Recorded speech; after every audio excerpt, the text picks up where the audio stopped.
नमस्कार, मी करिश्मा नायर, अतिरिक्त आयुक्त, नाशिक महानगरपालिका।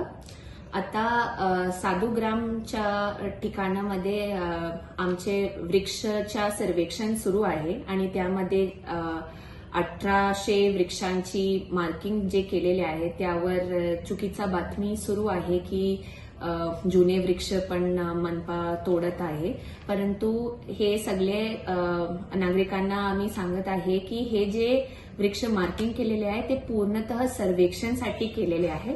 आता ह्यापैकी जे वृक्ष बांधकाम बाधित होणार आहे आणि असं वृक्ष ज्यांचे वय 10 वर्षपेक्षा कमी आहे, जे मागच्या कुंभमेळा पासून नवीन ह्या कुंभमेळ्यामध्ये आलेले आहे, ते झुडपे आहे, ते विदेशी प्रजातीचे आहे, तसंच झाड आम्ही पाडणार आहे। आणि जुना एक पण जे जुने वृक्ष आहे ज्याची बातमी सुरू आहे की जुने वृक्ष आम्ही पाडत आहे, एक सुद्धा वृक्ष आम्ही पाडणार नाही। आणि जे आम्ही 10 वर्षपेक्षा कमी वयाचे झाड पण पाडणार ते पण नियमप्रमाणे पेपर नोटीस देऊनच करणार आहे। आणि जितके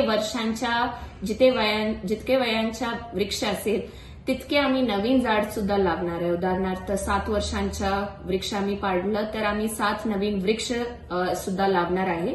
आणि जिथे जिथे पुनर्रोपण पॉसिबल असेल तितके आम्ही पुनर्रोपण सुद्धा करणार आहे। नाशिक महानगरपालिका जे गार्डन डिपार्टमेंट आहे, उद्यान विभाग, आम्हाला वृक्ष मॅक्सिमम वाचवण्याची जबाबदारी आहे आणि तसंच आम्ही करणार आहे।